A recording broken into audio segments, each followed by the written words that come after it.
Hello, Princess on a Pillow here. I am here to do a review / recap with my opinion on 90 Day Fiance Before the 90 Day Part 2. If you haven't seen Part 1, go watch it. Yeah, go check out Part 1. Thank you. This is Season 7, Episode 4. It's titled Revelations. Let's get started. First couple is Faith and Lauren. Oh my gosh. So, it's the first morning of Lauren being in the Philippines. Faith comes to his room. They are going to the market. Lauren told Faith that he only have American dollars. She told him that he can exchange money at the front desk. She asked him how much money he would like to exchange. Lauren pulled out his wallet, and all he has in his wallet is $46 American dollars. She asked him if that's all the money he has for the entire trip. Lauren claimed that he has money pending. So they go to the front desk to change his $46 into pesos, which came up to about 2,000 bucks. Faith, well, not 2,000 bucks, 2,000 pesos. Faith can not understand why Lauren hardly has any money when there are so many opportunities in the U.S. and he was always working. They go to the market and they spent up the majority of his money. He bought sandals for himself, 2 dresses for her, 3 towels for her, and she's saying that she's allowing him to spend up all his money, but then she's saying that he needs to budget, and she's worried that he's impulsive with spending money. But you allowed him to buy you 2 dresses and towels, right? Next, Faith is taking Lauren to meet a co-worker / friend that lives in the hotel on the 6th floor. The friend is called Mama Ding. Faith told us that the 6th floor is the storage area of the hotel. So Mama Ding lives in the storage area. Faith said that Mama Ding is like her second mother, so she need to get to know Lauren. Mama Ding needs to get to know Lauren. So Lauren met Mama Ding. Mama Ding cooked for them. They sat down to eat. Mama Ding asked Laura what is his plans for Faith. Lauren told her that he planned to stay there in the Philippines. Mama Ding said, why? Lauren said the cost of living is lower in the Philippines. Faith asked him if he wants to stay in the Philippines for good. Lauren said yes. Faith told him that she thought that if they were going to stay together, they were going to move to the U.S. Mama Ding told him it's better if they live in the U.S. Lauren told them that it's an issue because in America, he is homeless. He told them that he does not make enough money to be able to afford to live in America. Faith looked pissed and Mama Ding looked shocked. Mama Ding said, so sad. Faith said Lauren told her that it's expensive to rent an apartment in the U.S., but she did not think he was homeless. She said it worries her that he is in a bad place financially. Mama Ding told Lauren that as a foreigner, it's hard to find a job in the Philippines. Mama Ding told us that she is worried that Lauren is using Faith because Faith has a good job. Lauren said he can get a computer job in America while living in the Philippines. That way he'll be making more money when it converts to pesos. Lauren is delusional. He said he can do pest control, he can do fast food, he can drive a truck. He's ridiculous. Faith said Lauren is hardworking and Lauren accepts her for who she is, so she doesn't mind that he doesn't have enough money. Faith got emotional because Lauren accepts her for who she is. So Lauren is willing to overlook him being broke and homeless and not wanting to move to take her to the States because he accepts her for who she is. Faith said she hoped that there are no more secrets, that Lauren has no more secrets. Wait until she finds out that he wants an open relationship.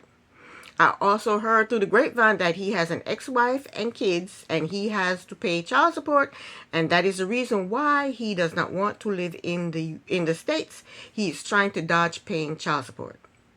That's the word on the streets. So, sorry, Faith.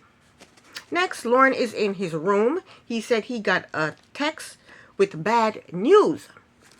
He said a friend he was with recently, sexually, has gonorrhea of the throat, which means Lauren has gonorrhea of the penis. He said he has discharge from his penis since he's been in the Philippines, and now he is terrified to tell Faith that he has gonorrhea. This man is batting 1,000. Is there anything good and decent about this guy? Oh my gosh, poor Faith. New couple, Niles and Matilda. Niles is 27. He's from Alabama. He is into role-playing and fantasy games. He said he has autism spectrum disorder. He cooked bacon and he burned it so badly I didn't even know what it was. It didn't even look like bacon. He is a peer advocate and he loves his job. He is going to see his girlfriend Matilda. She's 23 years old from Ghana, and they have been dating for 2 years. I wouldn't call it dating. They've been talking online for 2 years. He said he met her on social media. He said she slid into his DM. He doesn't know where she came from. She just slid into his DM. He said Matilda knows that he suffers from autism spectrum disorder, and she accepts him for who he is. Niles told his co-workers that he is thinking about bringing Matilda to the U.S. And when he goes to Ghana, Matilda wants to get married. Matilda is hanging on and not letting go. She sees her ticket to the States, and I don't blame her. She wants a better life for herself. You go get it, girl. Niles told us that he proposed to Matilda, and she said yes. Niles said Matilda picked up the ball and ran with it, and now she is planning their wedding. And she plans on them getting married when he gets to Ghana.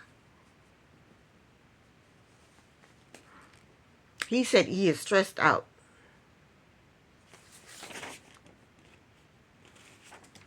He asked her to marry him and he wasn't ready to marry her. Why did he do that? He asked her to marry him, and now that she's planning a wedding, he's stressed out. Don't ask people to marry you if you don't want to marry them. He told his co-workers that he wants to get to physically know her before they get married. Physically know her? Does that mean you want to have sex with her before you get married? He said she doesn't know that he doesn't want to get married right away. He said he is afraid to tell her that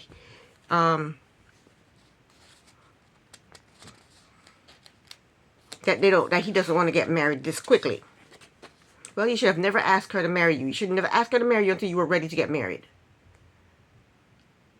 Shame on you, Niles. Shame on you. Next, we see Niles delivering food. Maybe it was DoorDash, Uber Eats, I don't know. He said he does this after work to make a little bit of extra money for his trip to Ghana. He has to pay for the flight, the hotel, and he also has to pay a bride's price, and he doesn't even know what that bride's price is. I don't know why he don't ask her. Ask her. Niles is stressed, so he plans on telling Matilda to hold off on the wedding. So he called her and told her that they need time in order to plan the wedding. She told him that she wants to get married on at the end of his trip. He didn't put his foot down and say, no, we're going to wait. We're not going to get married right away. He didn't put his foot down. So now he plans on telling her when he gets to Ghana that he wants to postpone the wedding. Last but not least, we have Via and Sunny. I think she pronounced her name Via. It's V-E-A-H. We're going to call her Via. Via and Sunny. We found out that Sunny is possessive and controlling. Via picked up more hours at work to help pay for her trip to South Africa because she has to go see him. But he feels neglected because she's working more than spending time with him online or FaceTime. She told him that she is going to take a shower and he wants to see her shower. So she allows him to see her shower. Wow. Sonny is really enjoying the view. So later they FaceTime again, and he told her about all the places he plans on taking her when she gets to South Africa. Sonny is a Muslim, but he does whatever he wants to do. He goes to the club and dance and drink and do everything. But he's Muslim. And he watches her while she showers, but he's Muslim. When she goes to South Africa, he plans on staying in the hotel with her, but he's Muslim. She said his parents are pretty strict, so she doesn't know how that will go over with his parents. I don't understand why his parents would have anything to say about it. He doesn't even live with his parents, I don't think. He has a roommate. He works at his father's store, but he has a roommate. He doesn't live with his parents. I don't even think his mother is in South Africa. His mother is somewhere else. I don't think his mother and his father are together. I don't know. She asked him if he wants her to become a Muslim. He told her that he doesn't want her to become a Muslim, but he's going to ask her to become a Muslim. Huh? He told her that his family will accept her more if she became a Muslim. She told him that's sad. She told us that she would never convert for him. He told her that his family is important.